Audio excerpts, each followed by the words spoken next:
Hello दोस्तों, स्वागत है आप सबका मेरे YouTube channel Sachin education hub पर। दोस्तों, आज हम बात करने वाले हैं value and value system in the organisation. एक ऑर्गेनाइजेशनल बिहेवियर के अंदर ये बहुत इंपॉर्टेंट टॉपिक है, तो इसे आज हम पकड़ते हैं और कंप्लीट करते हैं। इसके अलावा जो भी आपको नोट्स चाहिए ऑर्गेनाइजेशन बिहेवियर के, मैंने ऑलरेडी वैसे पार्ट 1 डाल दिया हुआ है वहाँ पे टेलीग्राम चैनल पे। इसके अलावा और भी कॉमर्स सब्जेक्ट से रिगार्डिंग या इसके आने वाले जितने भी नोट्स होंगे वो भी वहाँ पे डाल दूंगा। तो जो चैनल का लिंक है वो मेरी वीडियो डिस्क्रिप्शन में आपको मिल जाएगा दोस्तों। तो अब आज हम स्टार्ट करने वाले हैं वैल्यू एंड वैल्यू सिस्टम क्या होता है ऑर्गेनाइजेशन के अंदर। अब सबसे पहले हमें समझना पड़ेगा कि वैल्यूज़ क्या होती हैं। वैसे वैल्यूज़ हमने बहुत बार सुना है, पर इसका एग्जैक्ट मीनिंग क्या होता है? That is a basic conviction that a specific mode of conduct or the end state of existence is personally or socially preferable to an opposite or converse mode of conduct or end state of existence। अगर आपको एक छोटे से word में मैं समझाने की कोशिश करूं, तो वैल्यू की वैसे ये इंपॉर्टेंट डेफिनेशन है, ये तो आपको याद रखना पड़ेगा।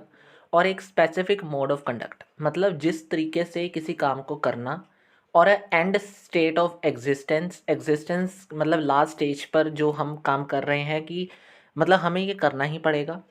इस पर्सनली, वो पर्सनली होता है ज़्यादातर, और सोशली प्रेफरेबल मतलब सबके द्वारा उससे मानना पड़ता है। टू एन ओपोजिट और कन्वर्स मोड ऑफ कंडक्ट और एंड स्टेट ऑफ एग्जिस्टेंस। वही बात है। अगर एक सिंपल से मीनिंग में आपको मैं बताऊं तो वैल्यूज़ क्या होती हैं? वो दिशा निर्देश जो हमें मानने पड़ते हैं, जो हम अपने पर्सनली और सोशली दोनों तरीक़ों से करते हैं। ठीक है। अब ये सिंपल से मीनिंग को हमने देखा। अब इसमें ये चीज़ें समझनी आसानी से हैं कि है क्या वैल्यूज़। वैल्यूज़ का मतलब कहाँ से, ये मेनली तो आपको लर्निंग से मिल जाएंगी, टीचर्स, फ्रेंड्स, बहुत सारी चीज़ें होती हैं जहाँ से हम सीख लेते हैं। लेकिन इसे आसान करना है तो एग्जांपल समझनी पड़ेगी। एग्जांपल जैसे है, I was told in my childhood not to steal, lie and betray others. मतलब क्या है कि झूठ नहीं बोलना, कुछ चोरी नहीं करना, ऐसी चीज़ों को हमने सीखा हुआ है अपने बचपन में, बिल्कुल। तो ऐसी चीज़ों को हमें क्यों सिखाया जाता है? दीज आर द वैल्यूज़ जो किसी काम से हमें सिखाई जाती हैं, जिस काम से हमें कुछ कह सकते हैं कि वो एंड स्टेट ऑफ एग्जिस्टेंस है, इससे ज़्यादा हमें कुछ नहीं करना। यानी अगर एक हम इसे सिंपल लाइन में डिफाइन करें, व्हाट टू डू और व्हाट नॉट टू डू, ये भी आ सकता है। जैसे कि एथिक्स का क्या मीन है, व्हाट इज़ राइट और व्हाट इज़ नॉट राइट। ऐसे ही सिमिलरली इसका भी क्या है, what to do what not to do, ऐसे हम कह सकते हैं। क्या करना ज़रूरी है या क्या करना चाहिए, क्या नहीं करना चाहिए, ये ज़रूरी चीज़ें वैल्यूज़ में आ जाती हैं। अब एक ऑर्गेनाइजेशन के अंदर अगर हम वैल्यूज़ को जोड़ना चाहें तो इससे पहले आपको दो चीज़ें भी मेनली पता करनी होंगी। एट्रीब्यूट्स ऑफ द वैल्यूज़ मतलब किस तरीके की वैल्यूज़ होती हैं। अब हमने पढ़ा तो कंटेंट एट्रीब्यूट क्या, कंटेंट एट्रीब्यूट ऑफ वैल्यू क्या होती है? It state that mode of conduct and and state of existence is important. Mode of conduct किस तरीके से कोई काम को करना है वो हमें पता हो, और जिसका कोई एंड स्टेट ऑफ एग्जिस्टेंस हो। मतलब इन दो चीज़ों का होना किसके अंदर ज़रूरी है? कंटेंट एट्रीब्यूट यानी वैल्यूज़ के अंदर होना ज़रूरी है। और अगर हम इंटेंसिटी एट्रीब्यूट की बात करें तो this attribute specify how important it is. तो इंटेंसिटी एट्रीब्यूट आपको ये बताता है कि वैल्यू ये जो हम कर रहे हैं, यानी अगर स्टील, मैं आपको ऊपर मैंने बताया ना, I was told in my childhood was not to steal. अगर मैं यहाँ पे आपको बताऊँ कि क्यों नहीं करना आपने स्टील किसी चीज़ को, या लाई क्यों नहीं भूलना, तो उसकी इम्पोर्टेंस को बताना, that is called intensity attribute. और अगर मैं इसकी ज़रूरत को, इसे कैसे पूरा करना है या क्या इसका मतलब होता है, that is called content attribute. Clear हो गया? अब हम बात करते हैं जो वैल्यू सिस्टम है वो क्या होता है। A hierarchy based on the ranking of an individuals values in term of their intensity. Intensity के बेस के ऊपर जो इंडिविजुअल्स की वैल्यूज़ को रैंकिंग दी जाती है, उस हायरकी को हम कहते हैं वैल्यू सिस्टम। ठीक है, बहुत ईजी था ये। अब नीचे लिखा हुआ है कि नोट एक देख लीजिए, values are stable and they are generally inherited to a large existence of the total values possessed by an individual. Value एक तरीके की स्टेबल थिंग है जो हर मतलब पक्की ही रहती है, कि जैसे कि चोरी नहीं करनी, that is called value and value is value. तो इससे तो कोई स्टेबल ही है ये चीज़, ये तो चेंज तो नहीं हो सकती ना, हमें करनी चाहिए। और they are generally inherited to a large existence of total values possessed by an individual.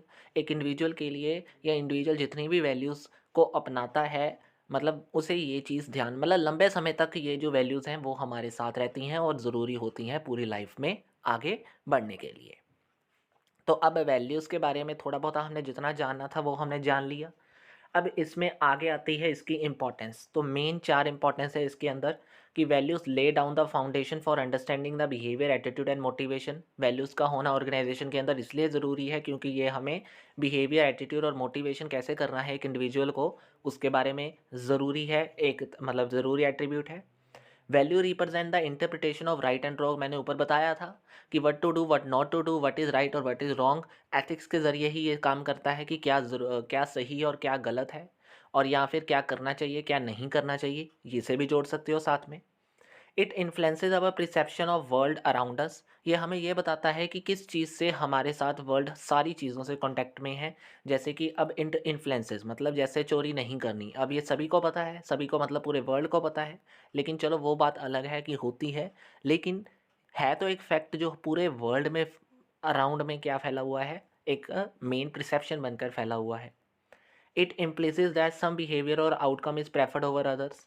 ये हमें ये भी बताता है कि कौन सा बिहेवियर या कौन सी चीज़ ज़्यादा ज़रूरी है दूसरों से आगे, मतलब कौन सी चीज़ कितनी ज़रूरी है, कौन सी चीज़ कितनी ज़रूरी नहीं है। तो मेन हो गया। अब इसमें ना एक मेन होफस्टैडी होफस्टैडी वैल्यू डायमेंशंस हैं। मतलब होफस्टैडी की दी हुई कुछ वैल्यूज़ हैं जो आज के कल्चर्स को डिफरेंट कल्चर से जोड़ के बताती है कि क्या मेन डिफरेंसेस हैं या कौन सी मेन वैल्यूज़ हैं जो आज के टाइम में हमें देखनी ज़रूरी हैं कल्चर को समझने के लिए। तो सबसे पहले आज के कल्चर में जो डिफरेंसेस हमें नज़र आ रहे हैं वो सबसे पहला है that is called power distance. अब ये पावर डिस्टेंस से कल्चर कैसे डिफरेंट है। नंबर वन कहते हैं कि पावर डिस्टेंस का मतलब to extent which a society accept that power in institution और ऑर्गेनाइजेशन इज डिस्ट्रीब्यूटेड अनइक्वली। मतलब उस हद तक पावर डिस्टेंस, मतलब पावर डिस्टेंस क्या होती है, द एक्सटेंट, मतलब कब तक पावर डिस्टेंस हम कह सकते हैं।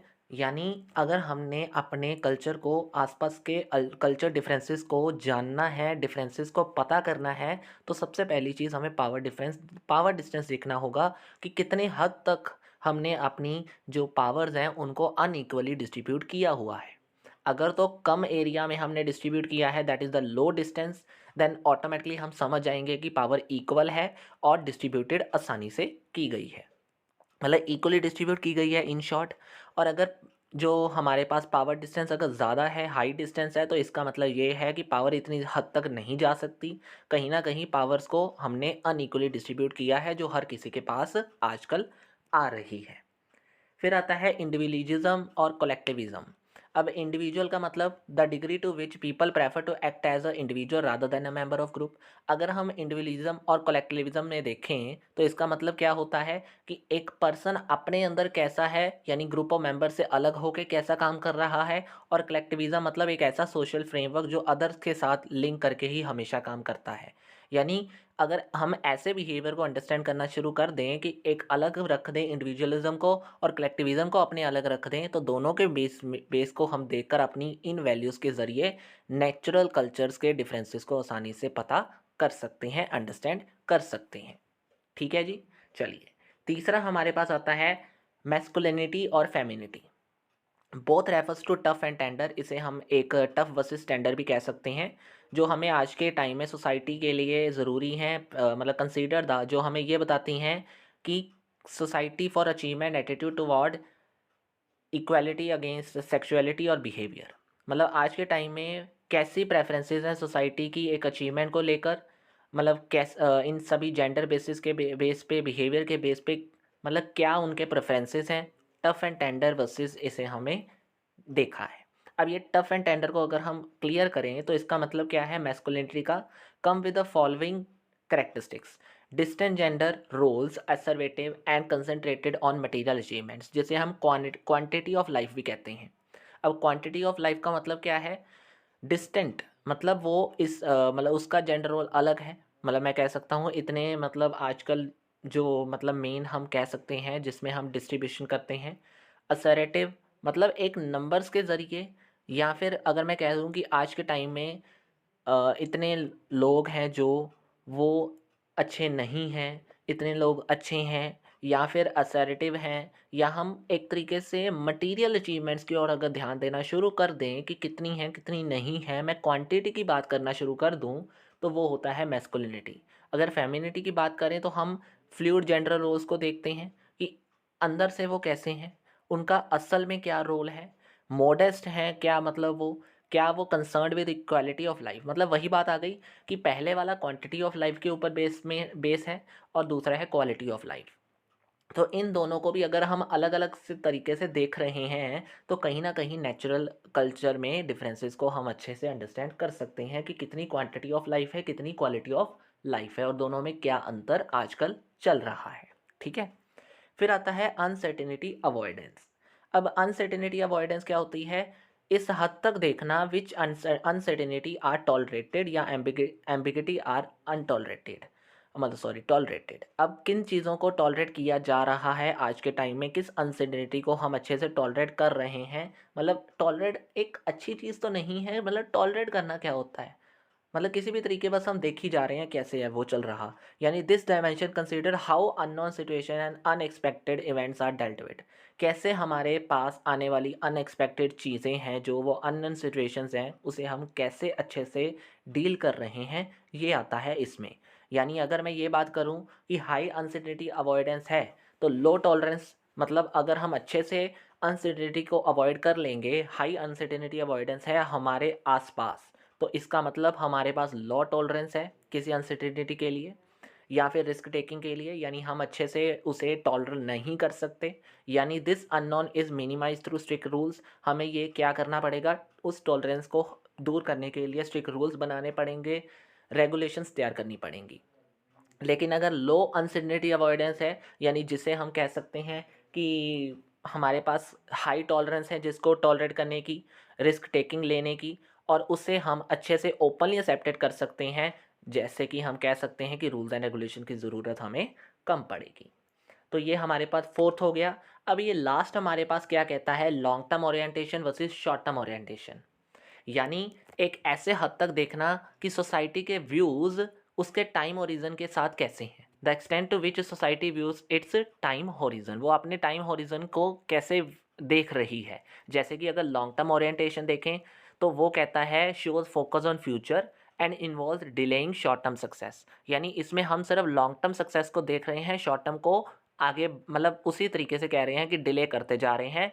और क्यों कर रहे हैं? ताकि लॉन्ग टर्म सक्सेस की ओर ध्यान ज़्यादा दे रहे हैं। यानी अगर हम कहें तो परसिस्टेंस, परसेवरेंस और लॉन्ग टर्म ग्रोथ को ज़्यादा बढ़ावा देने की कोशिश में हम ये चीज़ें कर रहे हैं। लेकिन अगर हम शॉर्ट टर्म ओरिएंटेशन की बात करें तो इसका मतलब हम नियर फ्यूचर यानी प्रेजेंट को देख रहे हैं और उसमें हम शॉर्ट टर्म सक्सेस को देख रहे हैं, ना कि लॉन्ग टर्म सक्सेस को। तो अगर हम ऐसे पीपल्स को भी देखें जो प्रेजेंट और फ्यूचर की ओर ध्यान दे रहे हैं, तो हमें फिर भी नेचुरल कल्चर में डिफरेंसेस नज़र आएंगे। और इस वैल्यूज़ के ज़रिए हम कह सकते हैं कि हमें पता चल जाएगा कि आज के टाइम में कौन कौन से डिफरेंसेस नेचुरल कल्चर में आ रहे हैं और कौन कौन से कल्चर्स हमने इफ़ेक्ट कर रहे हैं। हो गया मीन। पता करना था कि होफ्स्टाडे ने कैसे कल्चर्स को, डिफरेंसेस को एक वैल्यूज़ के ज़रिए, वैल्यूज़ डायमेंशंस के ज़रिए एक्सप्लेन किया है। अब ये इम्पॉर्टेंट क्वेश्चन था जो वैल्यूज़ का, मैंने ऑलरेडी आपको बता दिया अच्छे से क्या है इसमें। अब इससे ज़्यादा दोस्तों आने वाली वीडियो में आपको मिल जाएगा, और भी जो टॉपिक्स बचे हैं जल्दी से मैं कंप्लीट करा दूंगा एग्जाम से पहले। तो आज की वीडियो में बस इतना ही दोस्तों। वीडियो अच्छी लगी है लाइक शेयर एंड सब्सक्राइब करना मत भूलना। कोई प्रॉब्लम है नीचे दिए गए कमेंट बॉक्स में कमेंट भी कर सकते हो। आज की वीडियो में इतना ही दोस्तों। Thank you very much. Have a nice day.